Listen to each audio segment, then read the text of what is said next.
Jack here, JBF Music and Guitar Lessons. So rather than doing a standard reaction video where I kind of just sit here and say nothing or just gush overwhelming positivity at the video, what I'm going to do is critique it. Because I'm going to be looking at world-class players here, this is going to be kind of nitpicking really, and I imagine there will be a lot of positivity as well. But I learned so much from watching guitar DVDs over the years, so I thought I can maybe kind of do this a bit and kind of give you the idea of how you can analyse stuff to learn from it. So if you like this, let me know in the comments. If you don't like it, let me know as well. But if you could specify why you don't like it, that'd be great, because that means I can actually edit the content to cater to what you guys want to watch rather than just an ambiguous dislike button. Okay, this one's been suggested to me to watch. I thought it'd be quite fun just to document my kind of first viewing of it and just kind of say what I'm thinking as we go on. Right, let's crack into it. Should probably introduce what the video is, isn't it? It's Albert King and Stevie Vaughan doing Born Under a Bad Sign live. Two for nothing. 1, 2.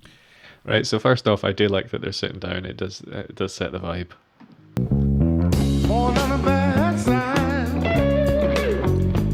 Right, the first thing, I'm pausing straight away. I'm one of those guys.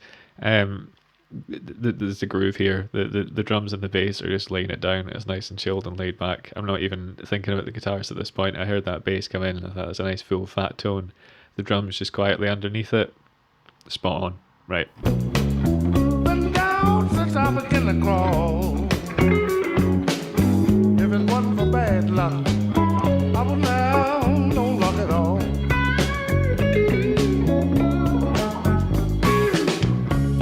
Okay, so what we're doing here is Stevie Vaughan's doing a good job of just doing some tasteful, kind of slightly fill-based rhythm playing. He's doing kind of some nice like chicka things to kind of fill out the space. And of course, Albert King's doing a classic call and response, so he's singing a line and then he's playing a lead line on guitar. Very typical blues thing to do. Hard luck and trouble is my only friend. Been on my own ever since I was 10. Born on a bad sign. I've been down since I began to crawl. Oh, so this is cool. I was wondering there when it panned out, I was thinking, are they playing to a backing track? Because that's a bit, it's quite common for people to do now, but not so much in, I think this is maybe the 80s it was filmed in. And you can see there in the control booth, there's a drummer laying down his rhythm, which is a great way of doing a live recording because it means you can get a good kind of drum sound without too much bleed. So by bleed, I mean, say you've got one microphone in a band practice and everyone's playing, you're going to hear everything. And even if there's like quite a lot of space between them, you'll still get bleed, which is other instruments being picked up by the microphone. For bad luck, I would now Oh, I see this bassist though. I'm looking forward to checking them out. no luck at all. Wait a minute. I can't read. I done learned how to write. My whole life has been one big fight. Born on a bad sign. Okay, this is really high quality stuff. It's just nice and groovy. It's very very just typical blues where he's singing out a line and playing the like a little lead after it. But it's all about if you don't appreciate this, what I'd do is listen to his touch. Listen to like when he's hitting a note ever so slightly harder and a little bit softer. It's very kind of subtle dynamics going on, and that's the sort of thing that can make a solo really sing or a bit of playing really pop out. Been down since I began to crawl. If it wasn't for bad luck, I would now no luck at all. Come on. Here we go.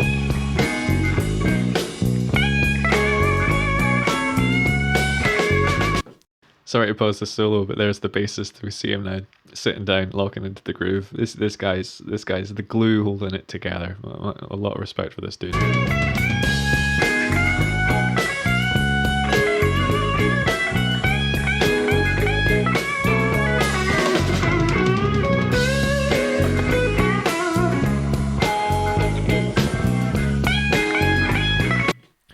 Right, so this is something Stevie Vaughan does a lot. You'll find like one lick that he really likes. So here he's going like, I can't get up that high, but he's doing that and he's just milking it for all it's worth. If you're into Stevie Ray Vaughan, that's something that he does a lot. If you want to sound like him, get a lick that you really like and just nail into it. He's also using a very clean tone here. I would have expected him to come in with a slightly more driven sound, but maybe he's waiting to build up to that because we are just like 1 minute, 1 minute and a half into the video, more or less.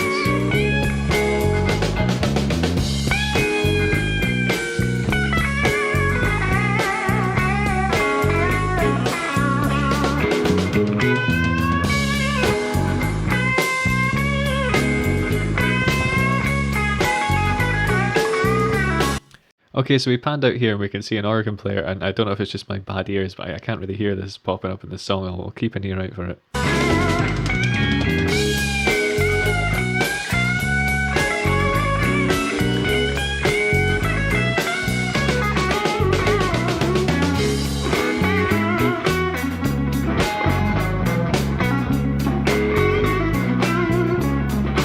Cool, so there's a little lick he was doing there with the trills, and I think that's quite cool. So what I might do at some point is go back to this video and steal that and work out what he's doing there.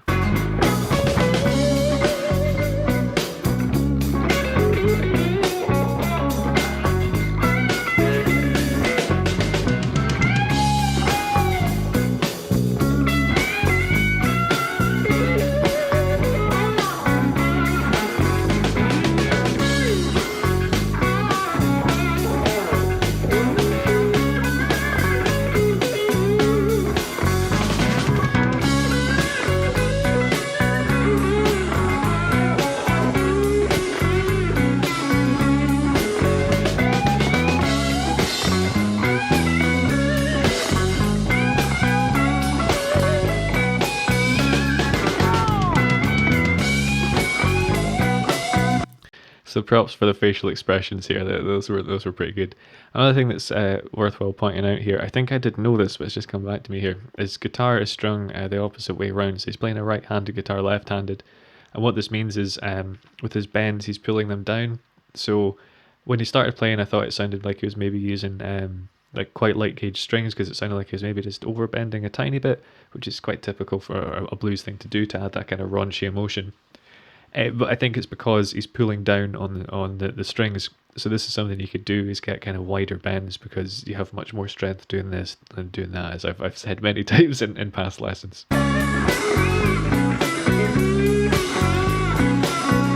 That's nice there as well. This is clearly a bit of eye contact going on between him and Stevie Ray Vaughan. He's looking over there and he's like, yeah, you're digging this? But Vaughan is looking back, nodding and smiling as well. If it wasn't for bad luck, wouldn't have no kind of luck. If it wasn't for real bad luck, I wouldn't That bassist though. have no luck at all. Listen, wine and women is all I crave. A big leg woman gonna carry me to my grave. I'm also digging the symmetry between his moustache and his beard. If you draw a line here, you get the same thing. Nothing to do with music, but it's a pretty cool look. On the bad side, been down since I began to crawl. If it wasn't for bad luck, I wouldn't have no luck at all.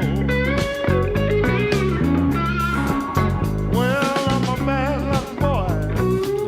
Been having bad luck all of my days, yeah.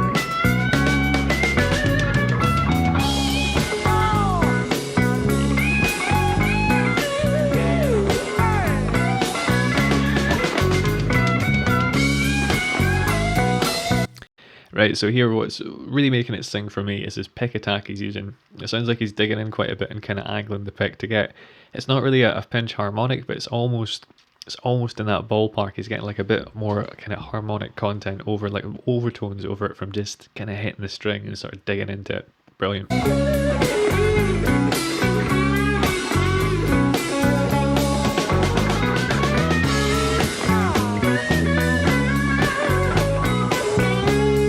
So here, this is a great example. You can see that he's pulling the strings down because his guitar is strung. I believe he's playing a right-handed guitar, left-handed.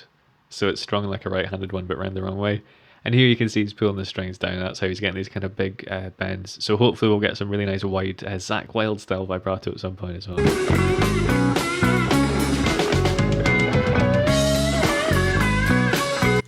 stand corrected there. When I said pick attack, he's not using a pick at all. So he's maybe using a bit of the nail of his thumb or something like that to get that kind of squealy sound. That's really awesome because I can normally hear someone playing with their fingers because it's a bit fleshier and softer. But here you just had enough kind of balls, for lack of a better term, to just really dig into it. Good stuff.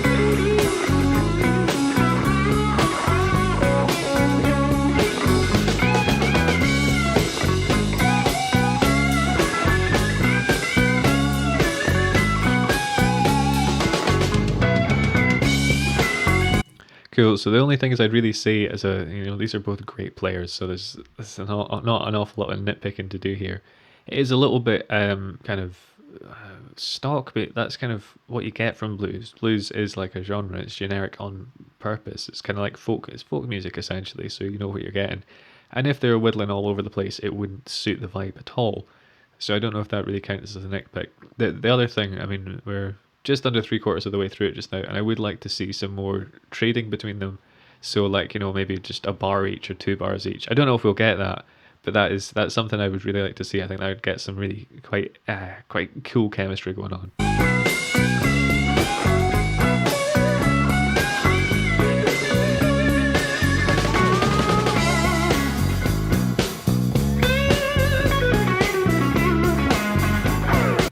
The main takeaway from this as well is if you're jamming with someone like this, leave space.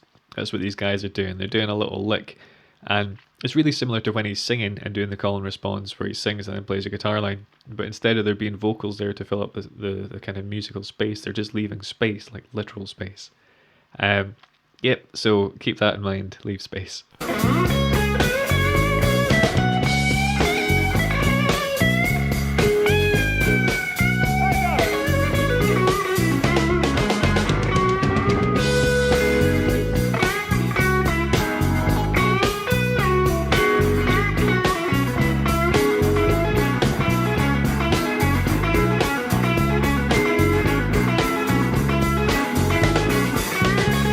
So there, that's a prime example of what I said earlier, how when Stevie Vaughan finds something he likes, an idea, he's just like, yep, I'm just playing this. I don't care what's happening. This is my idea and I'm just going to play it. And it works there. It's this thing where he keeps doing it and it just kind of gets better. It's a bit like, it's an episode of Family Guy where it was an early one where Peter falls over and hits his knee and keeps going, ah! And it goes on to the point where it stops being funny, but then they kept doing it and it becomes funny again. It's a bit like that. If someone does a lick, then they do it again. It gets to a point where you're like, oh, you've run out of ideas here, mate. But then they keep doing it, and it's like, oh no, you haven't run out of ideas. You just wanted to nail this one in because you really dig it, and then you start to like it as well. That's another good trick to know.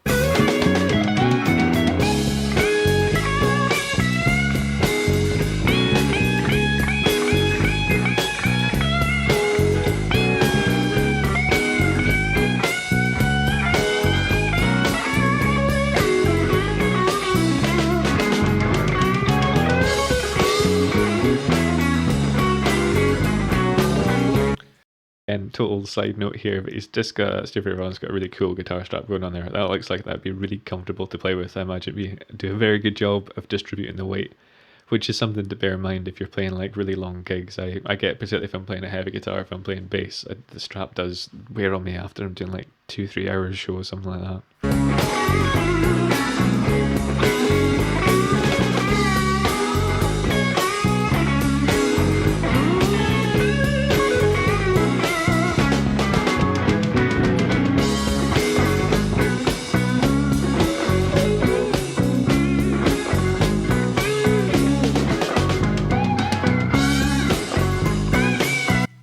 Right, now this is cool, because what Stevie Vaughan's done there is he's gone into kind of like a more riff-based lead line. So it's still kind of got a bit of a groove going on. It's still kind of a lot more melodic than playing chords, which would be harmonic. But what he's doing is leaving enough space for another solo to be put on top of that, which is what we're getting here. And you can see he's looking at him, he's like, yeah, that's what he's wanting him to do. It's really nice non-verbal communication going on.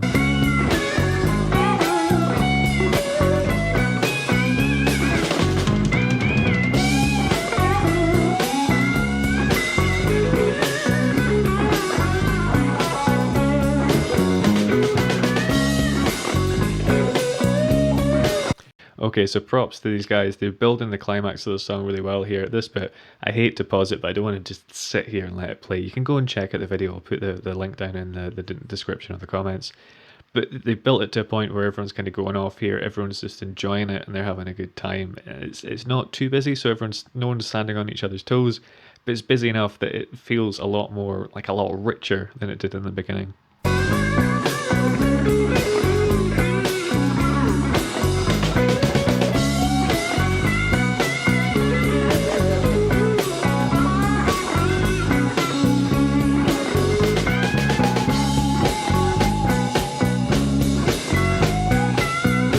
So the drummer's getting in on the action there. He's hitting the snare on the one, dun, dun, dun, dun, dun, to give it a bit more drive. This is great. You can probably notice as it's gone on, my head's bobbing a bit more. I'm getting into it, and that's because you can hear that these guys are just enjoying it. They're just gelling, and it's tight. That's what good music is, isn't it?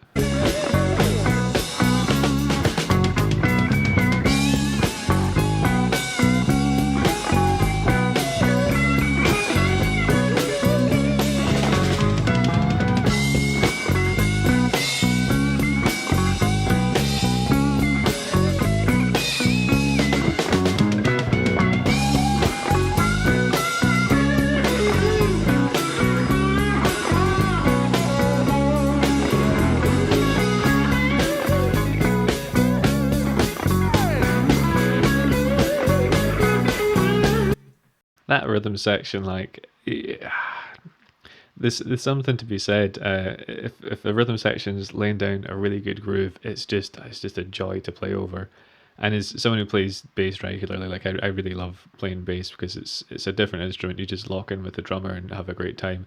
Provided you're playing with a good drummer that can keep the beat, it's just a great feeling. And I just totally getting that from these guys. It just sounds like everyone's just in it. Great.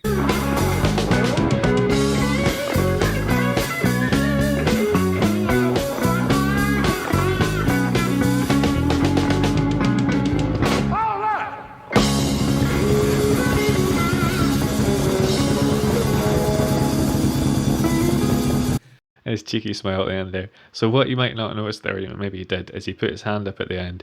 And this is a typical thing you'll get in blues as well, because the structures aren't always set in stone. It'll be kind of like, we'll play around a couple of verses, we'll take solos here and there, and they'll just kind of end it when they feel like doing, which is a great thing if you play live at all. There's certain songs that people dance to, like if you're playing a Stones tune, Rolling Stones, they'll just dance to that if you've got a decent crowd. And a lot of the time, rather than saying, we'll play it for 8 bars or 4 bars or 16, it's nice to have a lot of leeway. So provided you've got a band leader who'll see if the audience is dancing, you can keep it going for longer. If they're not dancing, you cut it back a bit. If everyone's having a really good time, you can extend it for absolutely ages. Maybe someone takes another solo or something like that.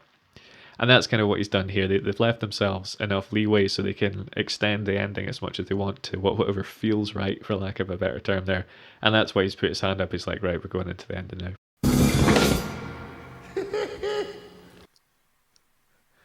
And to say ending a song on a laugh is probably the best way to do it as well. That's just like, this is what I was talking about, that you could see the kind of joy and enthusiasm that was coming through them. It's just personified, and his little cheeky laugh at the end there, he's like, oh, that was really good fun. We just had a great time. Well, I don't know about you, but I really enjoyed doing that. It's quite nice to vocalise my thoughts instead of internalising them. And there's a lot of little tricks and ideas that hopefully have imparted some sort of wisdom there rather than just nonsense or things that you already know. But like I said before, if you guys liked it, let me know. If you don't like it, also let me know as well. But if you could say specifically what you don't like, that would help me so much. Like when I see a little dislike, it's like, oh man, what have I done wrong? And there's no comment to say what it is. It's much easier if someone's like, oh, I like this, but this bit you could have done. Because a lot of the time they'll hit the nail on the head. Like my older videos, people are like, oh, you speak way too much and there's not enough content. It's like, fair enough. I think that's a very valid point. But yeah, this is just a very laid back video for me. So if you want to do the subscribey things and likes and comments, that's great. I hope everyone's doing well. This is a weird time that we're living in just now. Hopefully, this video can provide some solace for at least one person, then it's done its job. So have a good one, guys. Take care.